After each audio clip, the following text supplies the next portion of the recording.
How's it? I had a great week. My week has been pretty good. Um, had my daughter's birthday on Wednesday, which was great. And she's enjoying all her gifts. So it's been a good week in the Baxter household for the most part. Busy as always.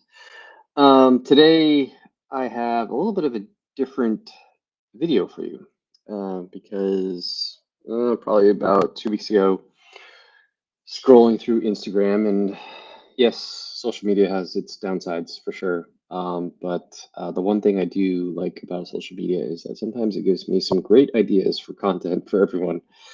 Um, so that's part of the reason why I still stick on there. And there are some positive benefits, but yeah, there's a lot of bad stuff too. Anyways, back to the point. Um, I came across this video of someone, and I will show you that video in a second. And he is a researcher, has his PhD, etc., etc. He's pretty prominent in the low carb ancestral health space. I've listened to him a number of times on podcasts, and for the most part, agree and respect his opinions.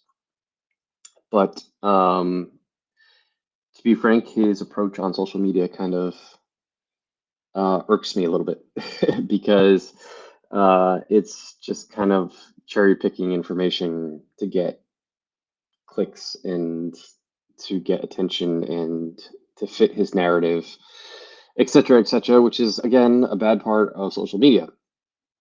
And this particular video kind of made me upset because it's just not very true, and I would expect a researcher to, um, you know, be a little bit more upfront about what they're saying and not mislead people in a way that just fits their narrative.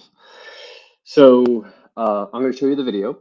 I'm not going to say his name. Maybe I will accidentally, but I'm not going to say his name. But you can probably figure out from the video who it is. You can hear what he has to say, and then I'm going to show you exactly what he's talking about, and then we can come to our own conclusions after that. So let me see if I can share this video. I've never done this before, so I gotta figure probably should have tried to do it before this. Let's see here. What we eat when we finish exercising can have metabolic consequences the next day. This was the primary finding of an article that was just published this week. Here's the title. They took women and split them up into 3 groups. One was a control group that had no exercise. The other 2 groups both engaged in high-intensity exercise. And while one group drank at the end of their exercise a non-caloric sports drink, the other group had a glucose-rich sports drink. In other words, it had like sugars in it.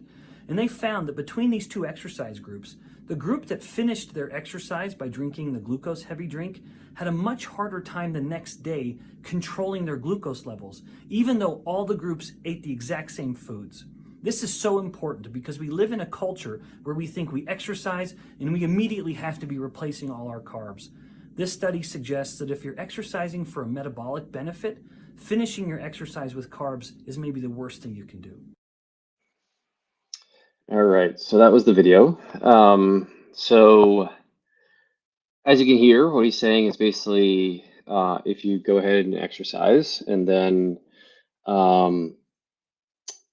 you replenish with carbohydrates after your exercise, which is a common practice for a good number of people out there, that the next day your blood sugar control is going to be worse than if you didn't eat the carbohydrates after your exercise bout.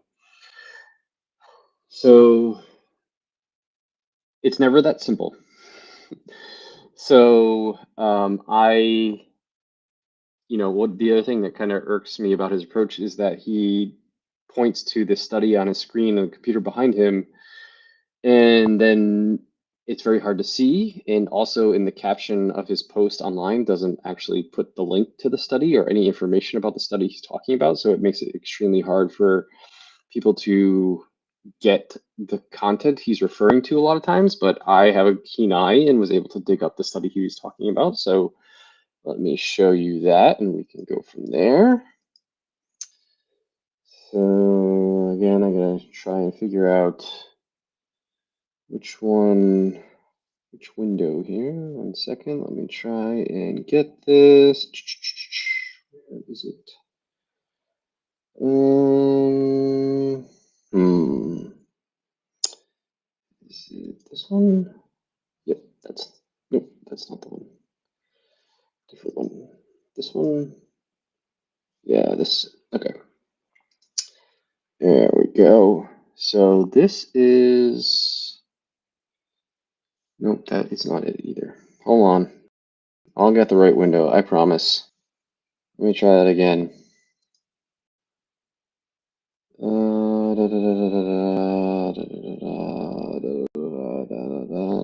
Not that, not that. I probably should again try to do this beforehand.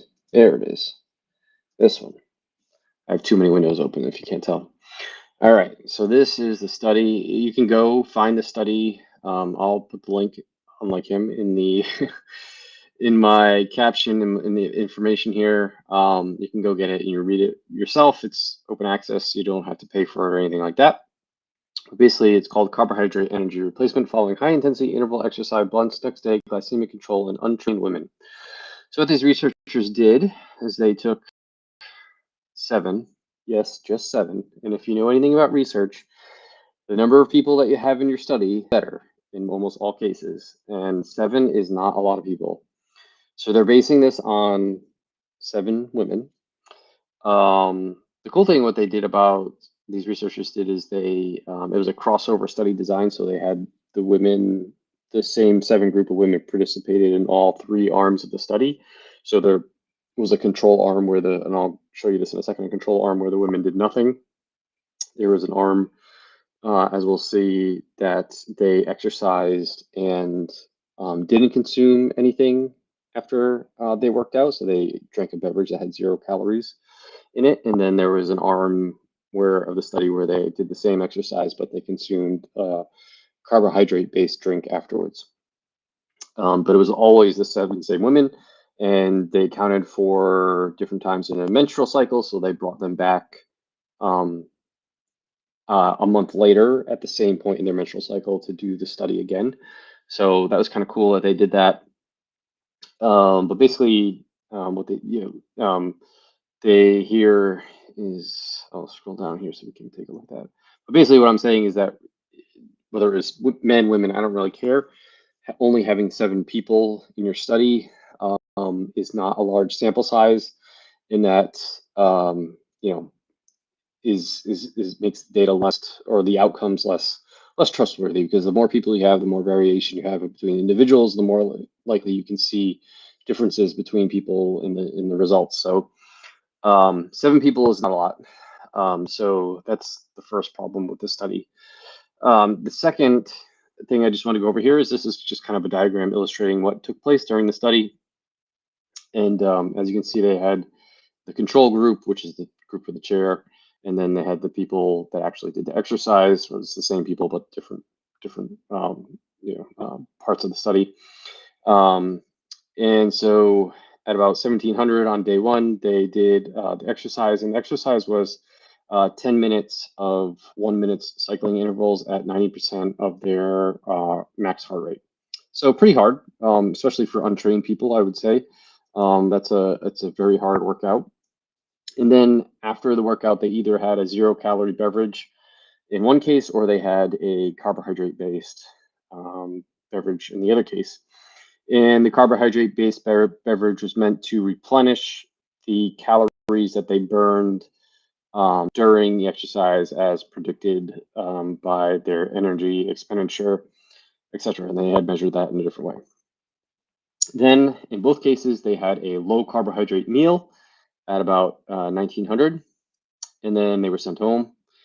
They didn't eat anything, and then they came back the next day on day 2, and they had 75 grams of glucose. This is basically an oral glucose tolerance test, and this is how they measure.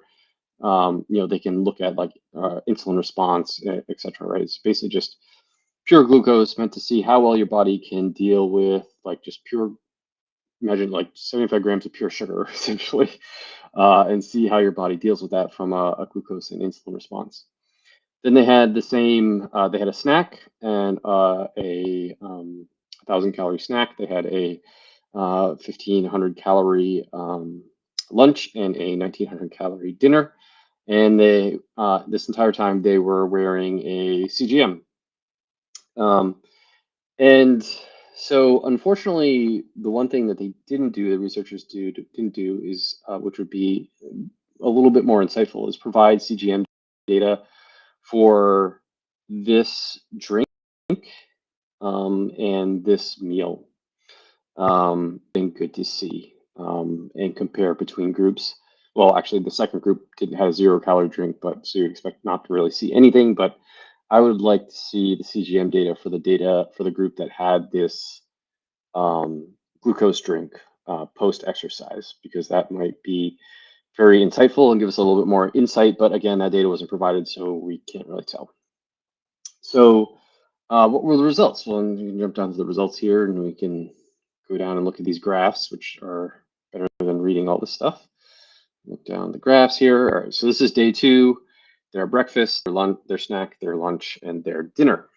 And there's some graphs here showing the glucose response from the CGM, and then these are just area under the curve, which basically is how big this area is underneath the curve of the graph. That kind of gives us an idea of how long their glucose was elevated for and how high. Because the higher it goes and the longer it stretches out, the more area there is here, um, which is not a good thing. So what we basically see here to the next day. So this is the basically that oral glucose tolerance test, the 75 grams of pure sugar they get here. We see that this is the control group here. This is the exercise group. The middle bar is the exercise group that had the caloric or carbohydrate drink post exercise, and this is the group that had the 0 calorie drink post exercise. Right, and we see that their response to breakfast the next day, that there's a pretty decent difference between the glucose area under the curve, between the drink group and the 0 calorie drink group, right? And we can see kind of from the graph the dotted line here. This is the group that had the 0 calorie drink, and this is the group that had the high carb drink post exercise, and they have a much bigger spike and bigger area under the curve than the one the thick dotted line here at the bottom that didn't have that high carb drink. Right, same kind of response here. We see actually a little bit more pronounced response to the snack. We see a big spike here. Not much going on here for the 0 calorie drink group, and then kind of tapers off. A little bit shorter area under the curve, but it is significantly different. That's what this little star does, means here between the two groups. And then actually for lunch and dinner, there's a bit of a difference, but it's not significantly different. I'm sorry, statistically it's different. So we see the area under the curve is not statistically significant. That's what there's lack of a star here between the two groups. Same thing for dinner, pretty much the same response, right, between the two groups. So no difference between lunch and dinner. You only see a difference between breakfast and snacks. So what this person said online is, true, right? And if you look at this, right, the group that had the high carb drink post workout did have a worse blood sugar response to breakfast and snack, but he left out the fact that they didn't actually have a different response to lunch and dinner, which is kind of another important key indicator here. But there is some difference between the two groups. But what we're not keeping in mind here, and what he glazes over in his 1 minute video, is the fact that this group, the group that had the high carb drink post workout, had more calories than the group that did not, clearly. They also had a pure carbohydrate drink, meaning that this probably replenished a lot of the glycogen that they spent during the exercise. So here in the morning, in the breakfast condition, where they get this pure dump of blood of sugar, this is pretty much like extra, right, for the high carb group, because they already had their sugar the day before after their workout. This group has not. They haven't. Not only have they not had it since the workout, they hadn't. They also went for an overnight fast, which clearly depleted more glycogen in their body.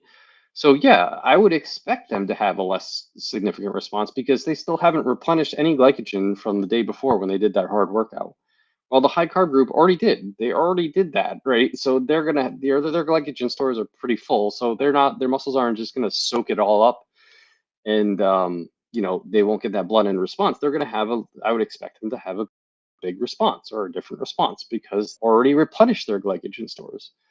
And that's why after both groups between breakfast and snack have done that, between those two meals, we start to see no difference anymore, right? Because now they're both replenished, right? They're both in the same boat, and now they're having the same meals, right? And now we see similar responses, especially by dinner.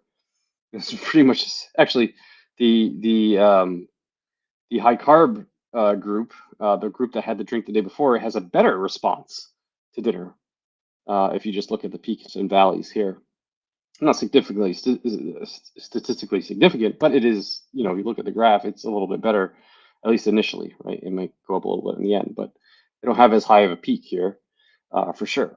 So is it really that having a high carb drink after your workout is the thing that is um,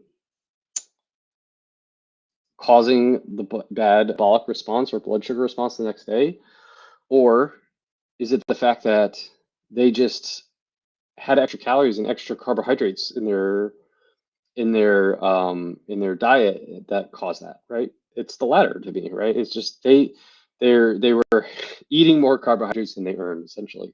So they had a little bit worse blood sugar control the next day. Whereas the group that didn't have the high carb drink, just waited to have their carbohydrates the next day. And once they did, everything was pretty much the same after that between the two groups. So basically, what I'm saying is when we see things online and we see people, even trusted people, like I trust this doctor. I think, for the most part, like I said, I've agreed with what I've heard him in long form formats, podcasts, stuff like that. And many people rave about his book. I haven't read it, but he has a book which apparently is pretty good. Um, and but once the content he puts out on social media is just flat out wrong. Like, and I expect a researcher of his stature to not do something like that. So what I'm trying to say is basically, if something doesn't seem right and it raises an eyebrow for you, don't be afraid to question it. Don't be afraid to go back and, like, if that ask that person a question, like, can you help me explain this, or understand why it is, or if you're like me and you like to nerd out in these things, dig into it a little bit deeper and find out for yourself what is wrong. And if you can't understand it and you have questions, reach out to me. I'll help you. I'll try and help you out. Um, I feel like if your gut is telling you that something's wrong on social media, something doesn't seem right, it doesn't seem like it makes sense, it contradicts what, things you might have heard in the past, etc. Don't be afraid to question it. Don't be afraid to dig in deeper, and don't be afraid to go out and ask someone else for some help. And don't just blindly trust it just because the data came from someone that and have interacted with or trust, for example, online, because that's not always the case. And same thing with me. If I say something and it doesn't sound right to you, please, by all means, come out and question me on it, because that's the way I'd like to have discussions, meaningful, interactive discussions. Always happy to do that. So that said, I hope you enjoyed it. I hope it provides some insight to you, not just you know the things we learned in the study, but also the overall message here about not just blindly trusting information, especially that you find in 1 minute video clips online. So that said, if you do have any questions about what we talked about today, please reach out to me. Please direct message me, leave a comment below. I will link to the study, and you can read it yourself, and go from there. If you are interested in keeping up with all the content I put out, that is long form and short form and videos like this without having to stalk me on social media, please go to our website at rjbhealth.coach and click the schedule discovery call button. Oh, I'm sorry, click the newsletter button on the top and enter your email address in the form on the newsletter page. But if you're interested in one-on-one coaching, please click the discovery call button. And if you want some help achieving your goals and performing your best, and um, just overall just need some help with whatever your goals might be, please click that schedule discovery call button on the homepage, and we can set up a time to chat to see if we'd be a good fit to work together. So I hope this 20-minute video was insightful and helpful to some degree, and I hope you all have a good weekend, and I'll talk to you all next week.